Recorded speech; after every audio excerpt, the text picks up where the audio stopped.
에베소서 1장 20절에서 23절 말씀을 중심으로 모든 이름에 뛰어난 이름이라는 제목으로 하나님 말씀 나누겠습니다. 같이 한번 제목을 읽어보실까요? 시작. 모든 이름에 뛰어난 이름. 우리 예수님의 이름은 모든 이름에 뛰어난 이름입니다. 예수 이름에 능력이 있고요, 예수 이름에 소망이 있고요, 예수 이름을 믿는 자들마다 구원을 받는 축복이 있습니다. 오늘 그 예수 그리스도의 이름 어떤 의미를 갖고 있는지 말씀 나누도록 하겠습니다. 에베소서는 사도 바울이 옥중에서 기록을 했다고 해서 옥중서신 첫 번째로 우리가 공부를 하고 있습니다. 오늘 특별히 1장이 마무리되어 가고 있는데요, 1장은 우리가 볼 때는 23절까지 쭉 펼쳐져 있지만 실제로는 딱 세 문단입니다. 첫 번째 문장이 뭐냐면은 사도 바울이 문안 인사를 합니다. 누구에게? 성도들에게, 즉 예수 믿고 구원받아 하나님의 자녀된 자들에게. 그러면서 3절부터 하나님을 찬송할지어다 하면서 성부 하나님 찬양, 성자 예수님 찬양, 성령 우리 하나님을 찬양하는 삼위일체 하나님에 대해서 언급을 합니다.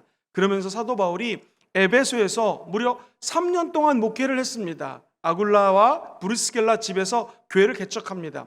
지금처럼 이렇게 눈에 보이는 교회를 질 수가 없었기 때문에 가정교회로 시작을 합니다.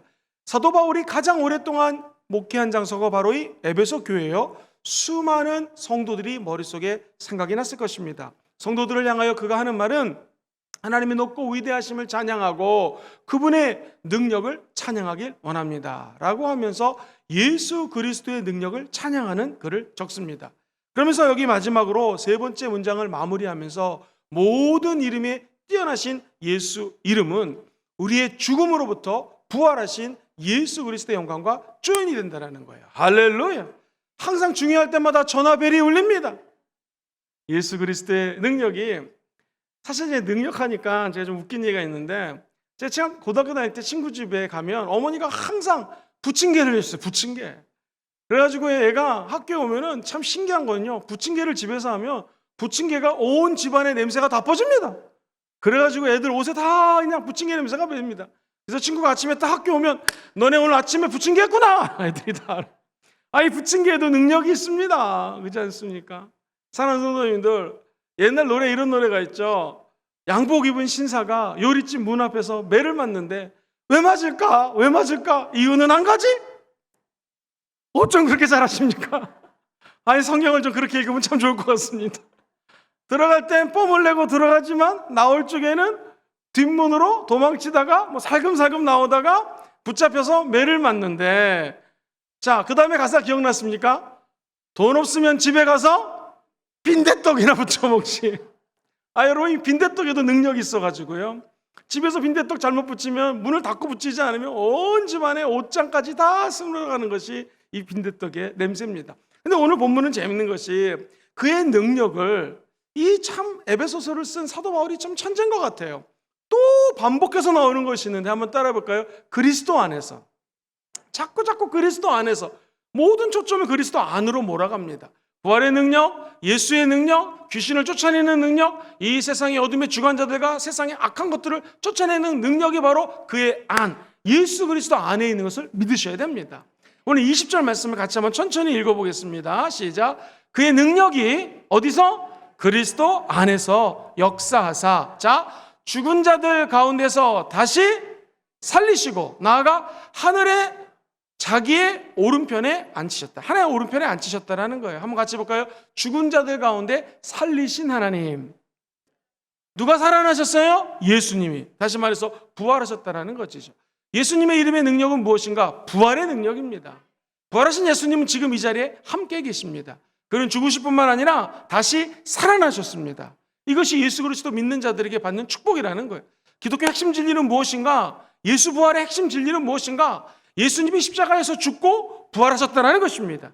뿐만 아니라 이것을 믿는 저와 여러분들은 예수 죽음 내 죽음, 시작. 예수 부활 내 부활. 예수 죽음과 부활이 나의 죽음과 나의 부활과 연결이 되어서 연합이 되는 거예요. 그래서 예수와 내가 하나가 되는 것, 이게 예수 믿는 사람들이 하나님으로부터 부여받은 축복입니다. 2000년 전에 예수님이 죽으시면서 뭐라고 말씀하셨습니까? 내가 다 이루었다. 그럼 우리는 영적 전쟁에서 예수님이 승리하셨기 때문에 승리할 수밖에 없습니다. 성경에 보면 예수님이 채찍에 맞음으로 우리가 나음을 입었습니다. 여러분 믿으시면 아멘 해볼까요? 내가 갖고 있는 이 아픔, 질병, 수고로움 모든 것들이 예수 십자가를 짊어지고 채찍에 맞음으로 예수님이 다 짊어졌으니 나는 건강하다라고 말씀하시면서 우리 안에 있는 모든 질병을 다 극복하시기를 주의 이름으로 축원드립니다. 이 부활이 얼마나 무섭고 능력 있는 거냐면요, 인간이 할래야 할 수 없는 것이, 이길 수 없는 것이 두 가지가 있어요. 첫 번째는 죽음입니다. 사망이에요. 두 번째는 죄악입니다. 죄예요. 여러분과 제가 죽음에서 인간이 죽음을 이길 수 없다 하면 떠오르는 사람이 있습니다. 나사렛이란 사람이죠. 나사로란 사람이죠. 예수님이 나사로가 죽었는데 일으켜 세웁니다. 질문 드리겠습니다. 나사로는 죽었다 살아난 건 맞습니다. 그런데 다시 죽었을까요? 안 죽었을까요? 죽었습니다. 이 야이로 회당장의 딸이 죽었습니다. 예수님 다시 살렸습니다. 근데 그 딸도 다시 죽었습니다. 사랑하는 성도님들, 우리 인간은요, 죽음을 피할 수가 없어요. 근데 예수 부활의 능력은 무엇인가? 죽음까지도 영화롭게 하는 거예요. 예수 그리스도의 부활의 권세는 무엇인가? 저 여러분들이 그 예수의 죽음과 부활을 믿으면은요, 죽지 않고 영원한 생명의 영생에 참여할 수 있다는 거예요. 그래서 하나님이 저 여러분을 이렇게 사랑하사 독생성자 예수를 주셨으니 그를 믿는 자들마다 죽지 않고 무엇을 얻어요? 영생을 얻는 것이죠. 예수 부활의 능력은 엄청납니다. 뿐만 아니라 예수 죽음, 예수 부활이 내 것이라면 저 여러분도 다시 이 땅에서 부활할 걸 믿으시면 한 번 더 아멘 해보시죠. 그럼 죄라는 것은요, 우리 인간의 힘으로 극복할 수가 없습니다. 죄의 삭은 사망이고요, 모든 사람들이 죄를 범하였기 때문에 하나님의 영광에 이를 수가 없는 것입니다. 근데 이 죄도 이길 수 있는 능력이 있어요. 그것은 예수 그리스도의 부활의 영광에 참여하게 되면 죄까지도 극복할 수 있는 힘이 누구로부터? 예수로부터 부여받는다라는 거예요. 오늘 이 부활의 능력이 저와 여러분의 삶에 함께 하시기를 주의 이름으로 축원드립니다. 자, 여기 많은 성도들이 부활까지 잘 알아요. 그런데 예수 십자가, 예수 부활 이후에 한번 따라해볼까요? 예수님의 보좌, 하나님의 보좌가 만약에 저 하늘에 있다면 그 보좌 우편에 하나님이 예수를 들어 앉히셨어요. 그래서 가장 높은 곳에 예수님이 하나님과 함께 계신다는 것이죠. 다시 한번 더 20절 말씀을 읽어보겠습니다. 같이 읽어볼게요. 시작. 그의 능력이 누구 안에서? 역사하사 죽은 자들 가운데 살리시고. 잠깐 스톱. 이것이 부활이죠. 마지막 줄 시작. 하늘에서 하나님의 오른편에 앉히셨다라는 거예요. 우리가 잘 외우는 사도신경에 보면 장사한 지 사흘 만에 죽은 자 가운데서 다시 살아나시며 하늘에 오르사 전능하신 하나님 우편에 앉아 계시다가, 이게 우리 예수 믿는 사람들이 맨날 고백하는 신앙 고백이잖아요. 바로 연결이 됩니다. 예수님은 죽으셨고 다시 살아나셨고 하나님 보좌 우편에 앉아 계세요. 목사님, 이게 무슨 의미입니까? 부활의 능력이 도대체 무엇입니까? 이것은 예수님이 지금 현재 온 세상을 다 다스리고 통치하고 계신다는 것입니다. 같이 읽어보죠. 시작. 예수님이 온 세상을 다스리고 통치하고. 보좌 우편 하면 우리는 떠오르는 것이 장소가 떠오릅니다. 보좌가 있고 그 오른편에 우리 예수님이 계신가 보다. 맞습니다. 그런데 이것은 상징적인 의미이기도 합니다. 보좌 우편에 계시다라는 것은 보좌 위에서 이 땅을 통치하고 계신다라는 거예요. 많은 사람들이 잘못 얘기합니다. 이 세상은 영웅, 호골이 움직이는 거예요. 경제인, 학자들, 정치가, 재벌, 돈이 많은 사람들, 과학자들이 움직이는 것이지, 에이, 뭐 하나님이 움직여서. 아닙니다. 하나님이 이 세상의 모든 생사화복을 다스리고 계십니다. 주관하고 계십니다. 인간의 생각으로 맡긴 것 같지만 하나님께서는 길을 열어주시는 것이죠. 사랑하는 성도님들, 이 세상의 모든 것도 하나님의 섭리가 없이 돌아가는 것이 없습니다. 하나님의 역사하는 손길을 통해서 움직이고 있다는 것이에요. 내가 지금 아프다, 이것도 하나님의 섭리입니다. 하나님이 치유해 주셔서 간증하라고 질병을 주신 것입니다. 우리의 자녀가, 우리의 손자가 아프다, 왜요? 하나님의 역사하심을 기다리라는 것입니다. 하나님은 이방인 사도 바울을 사용하기 전까지 입에 놓으셨습니다. 사도 바울이 귀한 사람이라는 것이 원래 처음에는 예수 믿는 사람을 받게 했잖아요. 아, 내가 운이 좋아서 좋은 가문에 태어났나 보다라고 생각했을 것입니다. 내가 공부를 열심히 해서 또는 머리가 좋았기 때문에 많은 학파 중에서 가말리엘 학파의 학생이 되었고 높은 학식을 쌓게 되었구나 라고 생각했을 것입니다. 내가 능력이 많아서 출세하고 권세의 자리에 올라갔지라고 생각했을 것입니다. 그러나 그가 예수를 믿고 사역을 하면서 그의 메시지는 변하게 됩니다. 나의 나된 것은 다 하나님의 은혜라는 것이죠. 사도 바울이 어려서부터 공부를 열심히 하고 유대인들이 읽는 성경에 대한 지식이 탁월한 가말리엘 학파의 이 문화생이었기 때문에 유대인들을 전도할 수가 있었던 것이죠. 그는 로마 시민권자였기 때문에 전 세계에 나가서 복음을 증거해도 뭐라 할 사람이 없습니다. 그 시민권만 가지면 어디든지 자유롭게 갈 수가 있습니다. 심지어 로마 시민권자는 함부로 죽일 수가 없었습니다. 나의 나된 것은 다 하나님의 은혜구나 라는 것을 깨닫죠. 심지어 내게 질병이 있는 것, 그것이 간질병인지 또는 안질, 눈병인지 여러 가지 어떤 질병인지는 확실치는 않지만 어떤 가시가 있었습니다. 이것마저도 하나님의 은혜가 너에게 족하구나 말씀하셨기 때문에 이 질병과 질고마저도 하나님이 내게 주신 은혜라고 사도 바울은 고백합니다. 사랑하는 성도님들, 저와 여러분들이 지금 당면한 문제가 있습니까? 아픔이 있습니까? 이것이 하나님의 은혜라고 고백하는 단계까지 올라가시기를 주의 이름으로 축원드립니다. 이것마저도 하나님은 저 위에서 지금 통치하고 계십니다. 모든 것이 하나님의 손 안에서 움직이고 있다는 것이죠. 날아가는 참새가 하나님의 허락 없이는 떨어지지 않는다고 그랬습니다. 지금 내가 만나는 이 모든 일들은 하나님의 섭리 가운데 진행된다는 것이죠. 자, 저와 여러분들이 어떤 존재입니까? 성경에 보면 다음 주에 공부할 건데요, 죄와 허물로 죽은 너희를 살렸다라는 거예요. 김영근 목사, 사실은요 예수 믿고 목사까지 되었지만 실제로 보면 죄도 있고 불안함도 있고 두려움도 있고, 특별히 이렇게 코로나가 다시 창궐을 하니까 2022년도에 엄청나게 좋은 계획들을 많이 세웠습니다. 할렐루야! 마음이 불타서 실천하려고 계획을 하고 있는데 코로나 아저씨가 또 방문을 했습니다. 좀 있으면 구청에서 신방을 다시 넣을 것 같습니다. 아니, 이러면 이게 뭘 할 수가 없는 거예요. 이게 막힙니다. 도대체 이게 무슨 뜻인가? 그런데 기도하면서 말씀을 준비하다가 깨달은 것은 이것까지도 하나님이 통치하신다라는 것이죠. 그럼 우리가 2021년도 수많은 위기를 넘겼고 수많은 기적과 간증과 놀라운 축복을 받았던 것처럼 2022년도도 우리가 걱정할 것이 아니라 하나님의 통치하심과 그분의 섭리를 바라보며 나아가면 하나님은 더 좋은 일을 허락하여 주실 줄 믿습니다. 하나님이 보좌 우편에 앉으시는 걸 믿으십니까? 그분이 통치하신다라는 거예요. 또 하나, 예수님이 심판자라는 것입니다. 예수님이 보좌 우편에 앉아 계셔서 뭐 하시는 분인가? 우리의 일거수일투족을 보시고 심판하신다라는 것입니다. 예수님은 만왕의 왕으로서 모든 것의 심판자가 되십니다. 구름 타고 승천하는 것처럼 구름 타시고 다시 이 땅에 오십니다. 그때 저와 여러분들의 이름을 부를 것입니다. 사랑하는 아들아, 딸아, 참 수고했다 하면서 잘한 자에게는 하나님이 주시는 상급의 심판이 있습니다. 그리고 예수를 믿지 않는 자들에게는 이 땅에서 고난을 당하는 심판이 있다는 것이죠. 그러므로 세상의 모든 사람들이 죽음을 피할 수 없는 것처럼 만왕의 왕으로 오신 예수님의 심판을 피할 수 있는 사람은 한 명도 없습니다. 누구나 다 이 심판을 당하게 된다는 것이죠. 그때 예수 믿는 사람들의 축복이 무엇인가? 단 한 가지, 예수 핏부림으로 자녀가 되었기 때문에 저와 여러분들은 부족하고 두려워하고 연약하고 죄를 지을 수 있지만 예수님 때문에 하나님의 자녀가 되었다는 거예요. 알고 보니 저 여러분들은 보통 사람이 아닙니다. 하나님이 택한 왕 같은 제사장들이라는 것입니다. 비록 흠이 있고 부족하고 연약하지만 예수님 때문에 성소에 들어갈 담력을 얻었고요, 하나님의 자녀로서 모든 권세와 축복과 행복을 누리며 살 수 있는 은혜를 체험했다는 것입니다. 예수 믿는 것이 이러한 복이구나 라고 저 여러분들이 정말로 기뻐하며 하나님께 영광 올리는 날이 오게 될 줄 믿습니다. 예수의 이름이 모든 이름에 뛰어난다고 하는 것은 그 이름이 예수의 십자가, 예수의 부활, 나아가 하나님의 보좌 우편에 앉아 계신 예수의 권능이라는 것 잊지 않게 되기를 주의 이름으로 축원드립니다.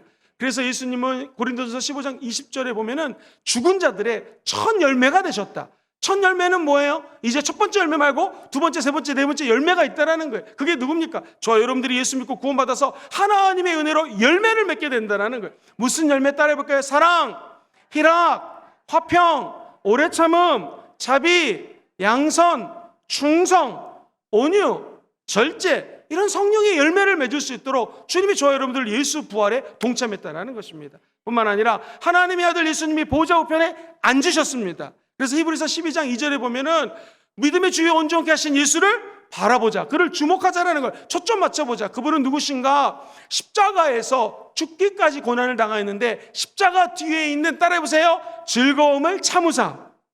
십자가 뒤에는 즐거움이 있어요, 기쁨이 있어요, 소망이 있어요. 그래서 이것까지 참으사 예수님은 십자가에 죽으셨고 하나님은 그를 보좌 우편에 앉으셨다라는 거예요. 이것이 20절 말씀입니다. 예수 부활의 능력, 예수 보좌의 능력이 예수의 이름으로 저와 여러분 영혼 속에 아로새겨지게 되기를 주의 이름으로 축원드립니다. 자, 먼저 21절을 읽고 다음 걸 한번 제가 설명해 드리겠습니다. 같이 21절 시작. 모든 통치와 권세와 능력과 주권과 이 세상뿐 아니라 오는 세상에 일컫는 모든 이름 위에 뛰어나게 하셨다. 이 세상의 모든 영적 존재 위에 뛰어나게 하셨다라는 거예요. 21절 앞부분 한번 같이 읽어봐요. 모든 통치와 권세와 능력과 주권과 이 세상뿐 아니라, 자, 한번 절 보세요. 따라해보세요. 통치, 권세, 주권, 이거 어서 많이 들어보지 않았어요? 능력?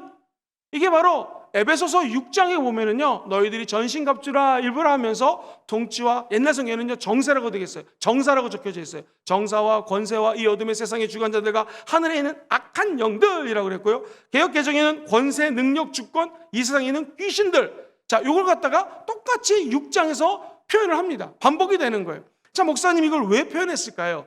지금 이 세상은요, 눈에 보이지 않지만 하늘의 통치자, 영적인 세계에 통치하는 자가 있어요. 이것이 바로 마귀 사탄입니다. 그 사탄 밑에 능력을 가진 자들이 있어요. 이 귀신이요, 조직폭력처럼 이렇게 피라미드 구조입니다. 사탄이 리더고요, 그 밑에 악한 귀신이 서열에 있어요. 그래서 그 밑에 통치자가 있고요, 또 그 밑에 무엇이냐면 따라해보세요. 권세, 능력, 그리고 주권, 이 어둠의 세상의 주관자들, 악한 영들이 이렇게 삼각형처럼 포진되어 있다는 거예요. 그래서 이 세상은요, 두 가지로 분류할 수가 있습니다. 한번 따라해볼까요? 이 세상, 오는 세상. 어느 신학교에서 질문을 했습니다. 이 말씀을 내고 이 세상을 두 가지로 분류해봐라. 첫 번째 이 세상, 그리고 어느 신학생이 두 번째 저 세상. 이거 아닙니다. 이 세상과 저 세상 이렇게 하면 안 되고요. 이 세상이 있고 오는 세상이 있어요. 예수 그리스도의 다시 오시는 세상이 있어요. 주님이 땅에 오신 것을 초림이라고 그러죠. 저 여러분들은 예수님의 재림을 기다리고 있습니다. 그러니까 지금 이 세상은 주님이 다시 오실 재림을 기다리는 세상이 두 가지입니다. 그러니까 이 어둠의 세상에 주관자들이 있는데 이것이 바로 귀신들이라는 거예요. 귀신은 복수예요. 무지 많습니다. 귀신을 타고 올라가면 원수 마귀가 있다라는 거예요. 사랑하는 성도님들, 원수 마귀는 계명성 무엇입니까? 자기가 원래는 찬양을 담당하는 그 천사였어요. 루시퍼죠. 이 루시퍼가 교만하기 시작합니다. 마귀하고 교만은 무지 친한 친구입니다. 내 마음이 교만해지면 조심하셔야 됩니다. 특별히 찬양하는 사람들은요, 굉장히 조심하셔야 돼요. 왜냐하면 찬양을 하면 스포트라이트를 받기 때문에 항상 무너지기가 영적으로 쉽습니다. 마귀의 제일 틈타는 조직이 어딜까요? 성가대하고 찬양팀이에요. 그래서 우리 성도님들이 성가대랑 찬양팀 기도를 많이 해줘야 돼요. 할렐루야. 이 어둠의 세상 주관자였던, 원래는 하나님을 찬양했던 루시퍼가 어떻게 이 어둠의 세상의 주관자가 되는가? 그가 마음에 교만이 생깁니다. 나도 하나님처럼 높아지리라 하면서 천사 3분의 1을 데리고 타락을 합니다. 우리가 잘 아는 것처럼 그 타락한 천사들이 바벨탑을 쌓게 되죠. 그리고 하나님의 자녀들을 공격합니다. 아담과 하와를 공격해서 죄를 범하게 합니다. 마귀는 지금도 저와 여러분들에게 다가와서 하나님과 멀어지게 합니다. 끊임없이 죄를 지으라고 유혹을 합니다. 자, 이거 어떻게 이길 수 있겠습니까? 한번 따라해 볼까요? 모든 능력 위에 뛰어나신 예수님. 시작. 모든 능력 위에 뛰어나신. 이게 두 번째. 우리 예수님의 이름은 무엇인가? 모든 능력 위에 뛰어나신 예수님이라는 거예요. 그래서 그분의 이름 가지고 나간다는 것은 이 세상에 있는 모든 영적 존재 위에 예수님이 계신다는 거예요. 자, 보세요. 정사와 권세와 이 어둠의 세상 주관자들과 하늘에 있는 악한 귀신들이 이렇게 포진되어 있습니다. 이게 영적 존재거든요. 이거보다 더 높이 계신 분이 누구시다? 예수님이라는 것이죠. 사랑하는 성도님들, 이 세상 하나님 알지 못하는 사람들은요, 죄송합니다만 마귀의 권세하에서 종노릇하고 있습니다. 제 얘기가 아니라 성경 얘기예요. 근데 저와 여러분들은 왜 눈엔지 하나님 때문에 하나님의 자녀가 되어서 이제는 약한 마귀랑 상관이 없습니다. 예전에는 귀신이 무서워서 도망갔다면 이제 귀신을 만나면 당당할 수가 있어요. 왜? 우리 안에는 예수 이름의 권세가 있는데 이 이름은요, 모든 귀신보다도 더 높은 권세를 가진 하늘의 지극히 높으신 분의 이름이라는 것입니다. 이 사람들은 이 세상에 주인이 없는 줄 알고 자기가 주인이 될 것처럼 날뛰지만 실제로 이 세상의 주인은 누구십니까? 예수님이시죠. 그분의 이름이 저와 여러분들을 통해서 역사할 수 있다는 거예요. 혹시 권불, 권세는 안 입을 자다 써서 10년이라는 단어를 들어보셨습니까? 권세는 10년도 가지 못한다라고 얘기를 합니다.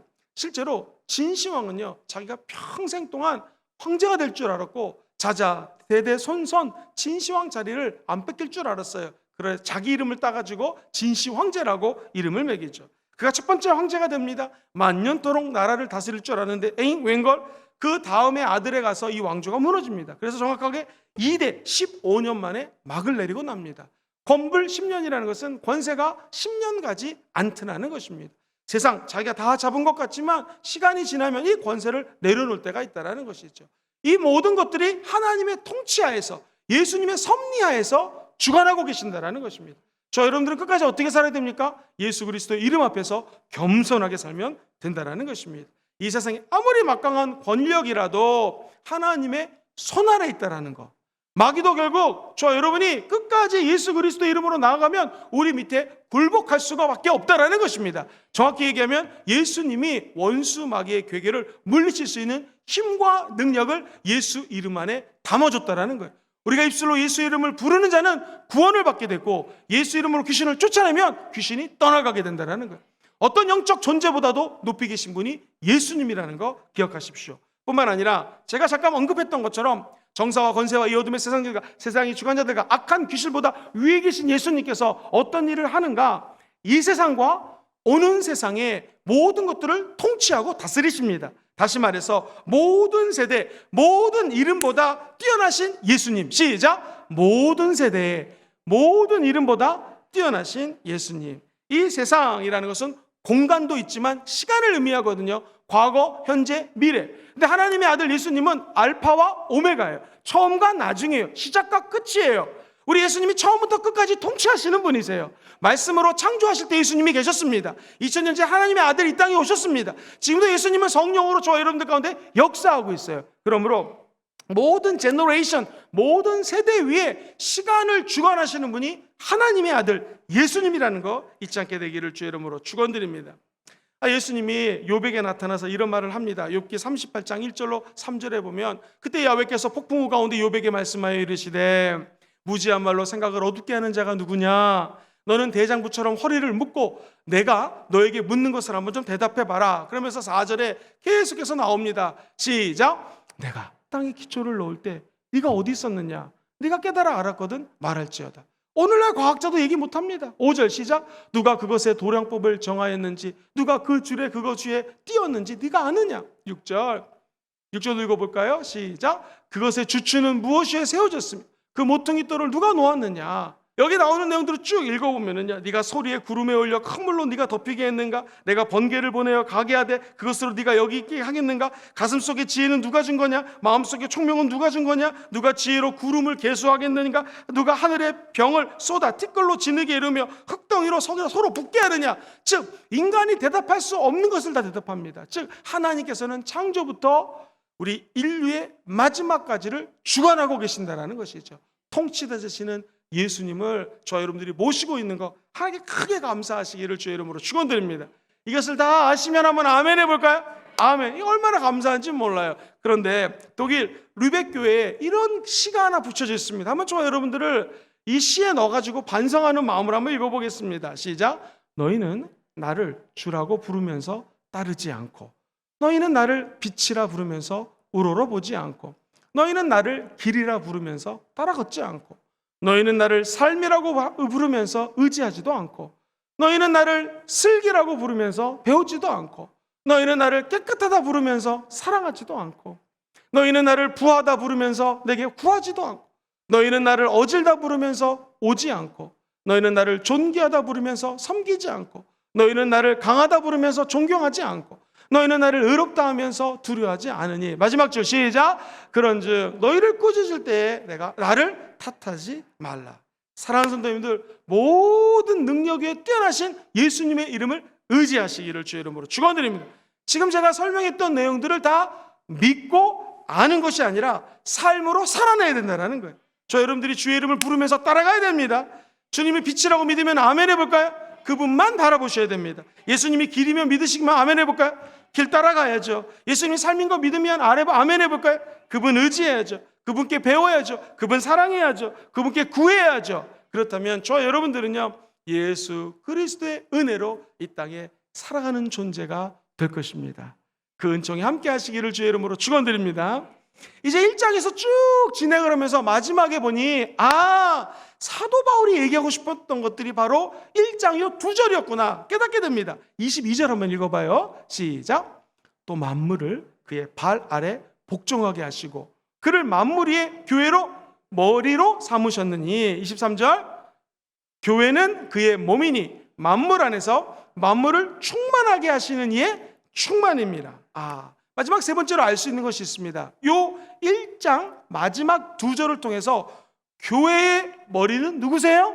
예수님이래. 같이 읽어보죠. 시작. 교회의 머리 되시는 예수님. 만물을 그 발 아래 복종하게 하셨습니다. 그리고 예수님을 만물 위에 교회의 머리로 삼으셨다. 사랑하는 성도님들, 이 캄보디아에 가보시면은요, 중국 사람들이 캄보디아를 점령할 때 어떤 사원에 가가지고 사람 모양의 조각한 것들은 머리를 자르고 동물들은 꼬리를 잘랐습니다. 왜냐하면 동물들은 꼬리에 정기가 있다고 생각하고 정기가 사람은 목에 있다고 생각하기 때문에 목을 잘랐습니다. 목이 이렇게 중요합니다. 사람은요, 손발 잘려져도 살 수 있어요. 근데 목 잘리면 살 수가 없습니다. 머리가 얼마나 중요한지 모릅니다. 마찬가지로 교회의 머리는 누구라고요? 예수님이라는 거예요. 사랑하는 성도님들, 이 좀 어려운 걸 제가 한번 쉽게 설명해 보겠습니다. 교회는요, 조직이에요. 조직이다 보니까 담임 목사님이 있고 그리고 부목사님, 장로님들, 권사님들 쭉 이렇게 조직이 되어 있죠. 그래 뿐만 아니라 교회는요, 오가니즘이라는 단어를 쓰는데 이게 뭐냐면 생명체라는 것입니다. 한번 따라해 볼까요? 교회는 생명체입니다. 교회는 조직이기도 하면서 이 생명체를 좀 어려운 말로 유기체라고 합니다. 유기체는 생명이 있는 거고요. 조직이라고 하는 것은 쭉 서열이 있다는 것이죠. 자, 그렇다면은 이 교회에 많은 사람들이 내가 교회 설립자입니다, 내가 창립했습니다, 잘못된 얘기예요. 신학적으로 얘기하면 교회의 설립자는 누굽니까? 예수님밖에 없습니다. 자, 예를 들어 보겠습니다. 예수님이 너는 나를 누구라 하느냐? 주는 그리스도의 살아계신 하나님의 아들입니다 라고 베드로가 얘기하자 바요나 시몬아 복이 있도다, 이를 알게 한 것은 하나님이시다 라고 칭찬하면서 축복을 해주죠. 이제 내가 너 이름 위에 교회를 세우리니 음부의 권세가 틈타지 못할 것이다, 그 얘기합니다. 그때 한번 따라해 볼까요? 나의 교회. 예수님이 내 교회를 세운다고 그랬어요. 베드로가 세운 것 같지만, 그가 첫 번째 교황이 되는 것 같지만 누구의 교회예요? 예수님의 교회라는 것입니다. 그러므로 예수 그리스도가 교회의 머리 된다고 하는 사실은 너무너무 중요합니다. 자, 과연 그런지 우리 한번 성경 말씀을 보면서 보죠. 마태복음 16장 18절 말씀 같이 읽어보겠습니다. 시작. 너는 베드로라. 내가 이 반석 위에 무슨 교회를 세워요? 내 교회를 세우리니. 아까 얘기했던 음부의 권세, 원수 마귀가 이기지 못합니다. 할렐루야. 교회는 완전하지 못해요. 그렇지만 이 교회에서 예수 믿고 구원을 받습니다. 교회는 다 부족합니다. 교회가 완벽한 교회는 없어요. 그렇지만 예수 그리스도의 몸된 교회를 통하여 머리된 교회, 예수가 머리가 됐기 때문에 원수 마귀를 밟아 이길 수 있는, 승리할 수 있는 길이 교회 안에 있다는 것입니다. 교회는 그리스도의 교회입니다. 그래서 제가 교회 성장 연구소 소장을 할 때에 많은 교회를 탐방을 합니다. 특별히 문제가 있는 교회, 힘든 교회 가서 컨설팅을 하면 대부분의 문제가 뭐냐면 요 사실을 몰라서 문제가 비롯됩니다. 이건 내가 세운 교회인데, 이 기도 내가 돈 주고 샀는데, 내가 하다 보면 교회 분쟁이 생겨요. 저 여러분들은 천국 갈 때까지 기억해야 될 것이 있습니다. 이 교회는 내 것도 아니고 네 것도 아니고 당신 것도 아니고 우리 것도 아니고, 이 교회의 머리는 누구라고요? 예수 그리스도. 이 교회의 몸도 예수 그리스도라는 거예요. 그러므로 교회론에서 가장 중요한 것은 하나님을 찬송할지어다 성도들이 교회나 예배를 드림으로 마귀를 이길 수가 있습니다. 질병을 고칠 수가 있습니다. 하나님의 자녀된 것을 확신 속에서 느낄 수가 있습니다. 요건 들면 안 돼요. 마귀는 끝까지 교회의 머리가 예수가 아니라는 거예요. 헌금 많이 한 사람이 교회 주인이다, 담임 목사가 교회 주인이다, 다 틀립니다. 이 교회의 머리는 예수님이십니다. 이 교회의 리더는 오직 예수 그리스도세요. 그분이 이 교회를 통치하신다는 것이죠. 이거 흔들리면은 우리 신앙생활하기 어려워집니다. 내가 아무리 교회 열심히 나와서 봉사를 하고, 제가 아무리 교회 새벽에 출근해서 밤 늦게 가고 밤새도록 이 교회를 지키면서 말씀을 준비한다 할지라도 이 교회는 제 교회가 아닙니다. 이 교회는 누구 교회예요? 예수 그리스도, 그분의 소유라는 것이죠. 이 믿음 절대로 흔들리지 않게 되기를 주의 이름으로 축원드립니다. 그래서 우리 목회자들이 하나님 앞에 교만할 수가 없는 것이, 만약에 하나님의 은혜로 이 코로나 기간에도 교회가 성장을 했다, 교인들이 많이 모인다, 교만할 수가 없어요. 왜? 고린도서 3장 6절과 7절은 이렇게 얘기합니다. 같이 읽어보겠습니다. 시작. 나는 심었고 물을 주었을 때 오직 하나님께서 자라게 하셨나니 7절도 그런즉 심는 이나 물 주는 이는 아무것도 아니로되 오직 자라게 하시는 분은 누구세요? 하나님이라는. 교회가 성장한다? 교회가 부흥한다? 그냥 물 주고 조금 나와서 일한 것뿐이지 이 조직체를 자라게 하시는 분은 누구시다? 하나님이세요. 왜냐하면 이건 조직체기도 하지만 생명체기 때문에 그래요. 유기체기 때문에 그렇습니다. 생명이 없는 것은 조직체하고 유기체는 비슷하지만 다른 것이 있어요. 유기체, 이건 생명이 있거든요. 조직은 생명이 없어요. 죽여버릴 수 있어요. 근데 유기체는 생명이 있기 때문에 죽일 수가 없습니다. 살아서 꿈틀꿈틀 역사하는 거예요. 그것이 무엇인가? 저와 여러분들의 믿음입니다. 믿음이 있는 자는 하나님을 기쁘시게 합니다. 믿음이 연결되어 있는 교회는 마귀가 무너뜨릴 수 없다라는 것입니다. 그러므로 저와 여러분들이 이 땅에 살 때에 꼭 기억해야 될 것이 있습니다. 하나님, 우리가 잠시 이 땅에서 물을 주고 잠시 심을 수는 있지만 내가 맡은 교구, 내가 맡은 셀, 홈, 원리더로서 사역하는 것, 이걸 잘하게 하시는 분은 오직 누구세요?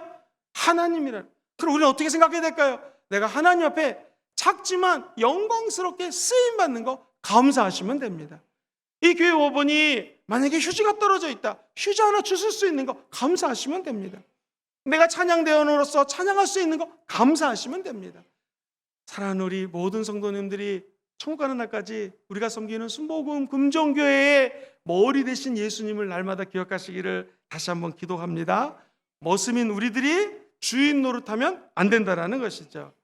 사랑하는 성도님들, 우리 목사님들이 왜 안수할 때 머리에 손을 얹고 안수할까요? 머리가 그만큼 중요하기 때문에 그렇습니다. 영적인 능력이 머리에 손을 얹고 안수할 때 그 영혼 속에 들어가기 때문에 그렇습니다. 사랑하는 성도님들, 예수 그리스도 앞에 나와서 얼마나 귀한 기름을 평생 동안 향기와 향수를 준비했는지 몰라요. 근데 그 향합을, 귀한 옥합을 깨뜨려서 예수님 어디에다가 기름을 붓습니까? 머리 위에다 기름 붓잖아요. 왜 그럴까요? 예수님이 가장 높은 곳에 계신다는 것입니다. 우리가 안수기도 하는 것도 가장 높은 곳, 위에 있는 것에 안수기도 한다는 것입니다. 그러므로 교회의 머리가 되신다는 것은요, 이 교회의 하나님의 아들 예수가 머리가 된다는 거예요. 오늘 성경 자세히 읽어보면 천하 모든 만물을 하나님이 만들어 놓으셨고 그 위에 교회를 세우시고 교회 위에 머리가 누구세요? 예수가 된다는 거예요. 다시 말하면 예수님이 모든 것들을 머리가 되심으로 통치하고 계신다는 거예요. 모두가 예수 그리스도의 발 밑에 있다는 것이죠. 그러므로 모든 이름이 예수 그리스도의 이름 앞에 무릎을 꿇고 주 예수를 경배하고 찬양한다는 거 잊지 않게 되기를 주의 이름으로 축원드립니다. 가톨릭 신부님하고 목사님하고 이 유대교 랍비하고 같이 밥을 먹게 되었습니다. 생선이 큰 한 토막이 나왔습니다. 신부님이 예수 그리스도가 교회 머리라 얘기했고 교황 베드로가 교회 머리라 했으니 나는 머리를 먹겠습니다 하고 얘기합니다. 이 기독교 목사님은 모든 진리의 끝 종교개혁을 우리가 일으켰기 때문에 꼬리를 먹습니다. 유대의 랍비라고 하는 종교 지도자는 아닙니다. 우리는 싸우는 것이기 때문에 가운데를 먹겠습니다 해서 싸우지 않고 잘 드셨다고 합니다. 그런데 기억해 보세요. 교황이 머리기 때문에 머리를 먹었다? 이거 잘못입니다. 교황이 교회의 머리가 아닙니다. 누가 머리예요? 예수님이 머리예요. 우리는 그 밑에 꼬랑지밖에 안 된다는 거 잊지 않기를 주의 이름으로 축원드립니다. 그러나 꼬랑지에 모든 영양소가 제일 많이 들어있습니다. 사랑하는 성도님들, 우리 예수 그리스도는 지금도 우리 마음을 통치하십니다. 교회를 다스리십니다. 전 세계를 하나님 손에서 주권적으로 움직이고 있다는 거예요. 그래서 역사의 주관자가 예수님이십니다. 역사라는 것은 영어로 history죠. His story, 그분의 이야기가 역사입니다.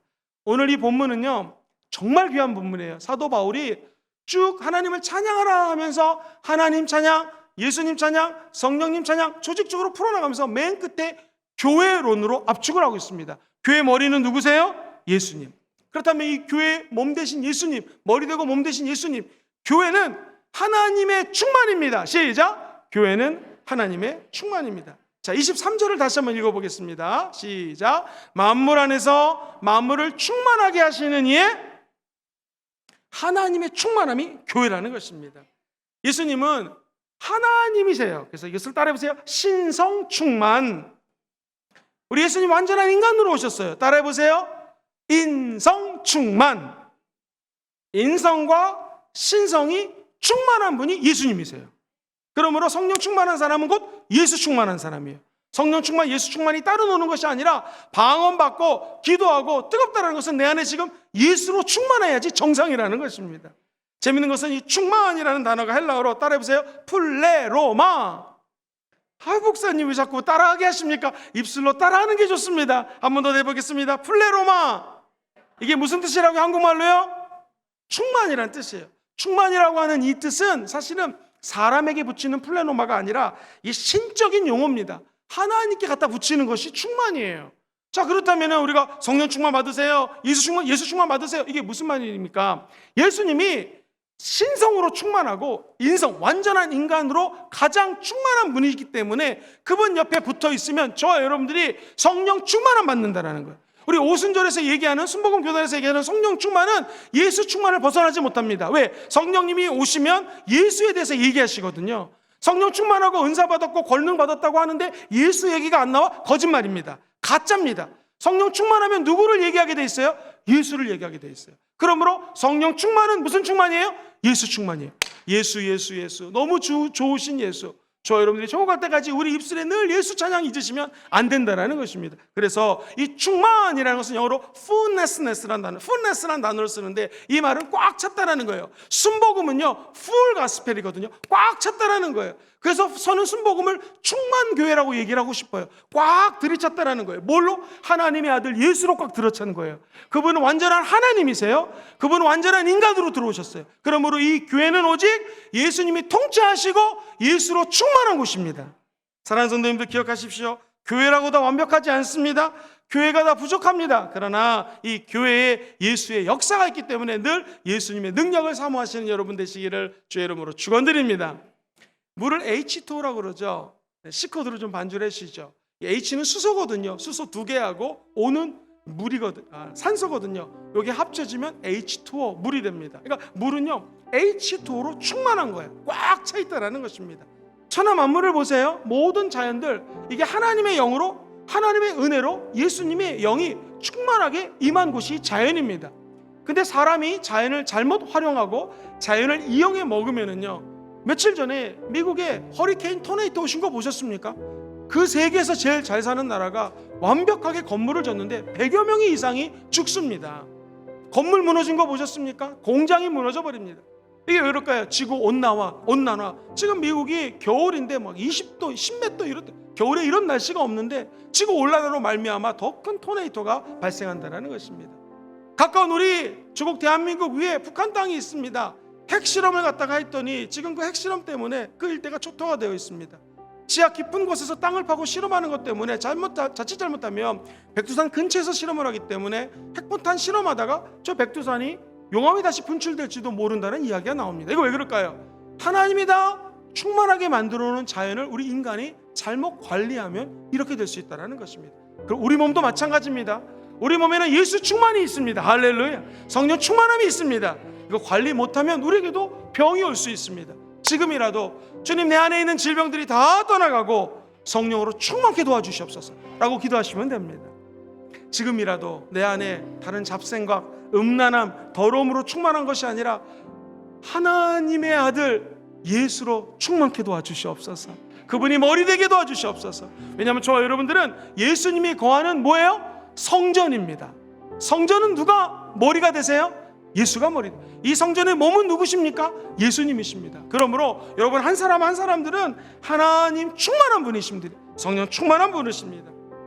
마지막으로 좀 어려운 얘기를, 신학교에서 강의한 얘기를 여기서 좀 하면서 같이 좀 기도하는 시간을 가질게요.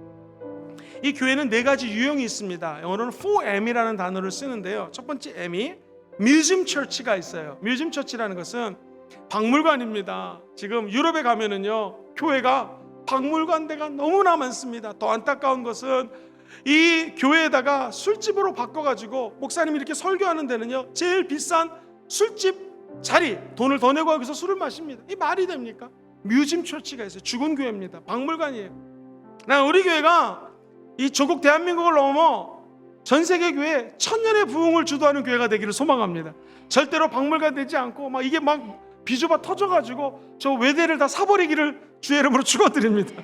그래서 우리 후손들은요 정말로 박물관 같은 예배에서 예배 안 드리기를 소망해 봅니다. 두 번째, 교회는요 maintenance라고 하는 단어를 쓰는데요, 건물 유지 급급해 갖고 맨날 유지하고 보수하는데 돈 들어가는 교회가 있습니다.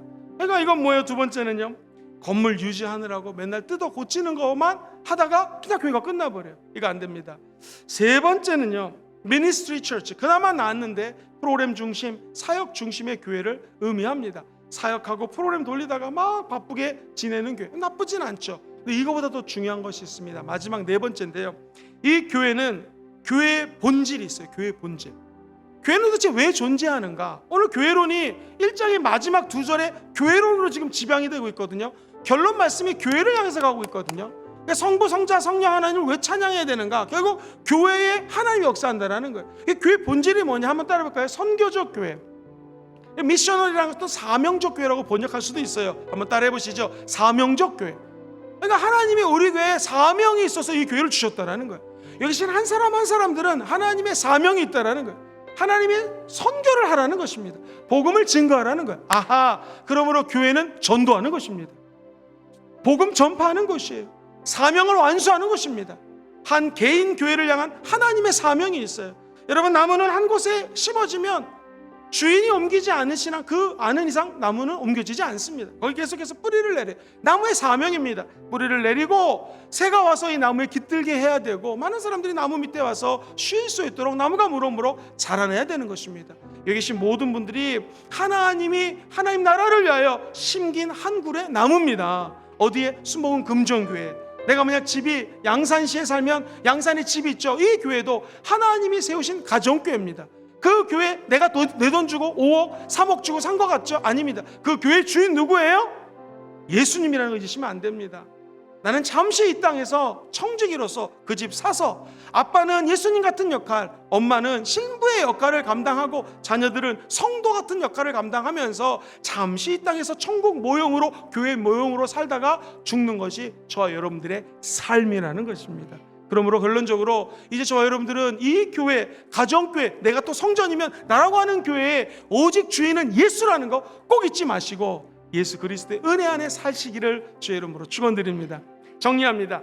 도대체 모든 이름에 뛰어나신 예수 그리스도의 이름, 이게 무슨 뜻입니까? 세 가지로 정리했습니다. 예수 이름은 무엇인가? 부활하신 예수님이라는 것입니다. 부활에는 엄청난 능력이 있습니다. 부침개보다, 빈대떡보다 더 큰 능력이 있습니다. 비교할 수가 없습니다. 세상의 것들은 또 능력이 있는데 우리 예수 이름은 고귀하고 엄청난 능력이 부활 속에 담겨져 있다는 것입니다. 뿐만 아니라 하나님 보좌 우편에 앉아 계십니다. 그래서 가로친 1번을 보면 예수님 지금 온 세상을 다 다스리시고 통치하고 계십니다. 두 번째 같이 읽어보죠. 예수님이 심판주이십니다. 잊지 않게 되기를 축복합니다. 큰 두 번째로 예수 이름은 어떤 이름인가? 모든 능력 위에 뛰어나신 예수님 이름이라는 것이죠. 이 세상에 여러 가지 영적 존재가 있습니다. 정사와 권세와 여둠의 세상 주관자들과 악한 영들, 비슷한 것이 2장에도 나왔죠. 이런 존재들 위에 누가 계셔요? 예수님이 계셔요. 그러면 예수 이름 앞에 모든 악한 권세는 무릎 꿇게 될 것입니다.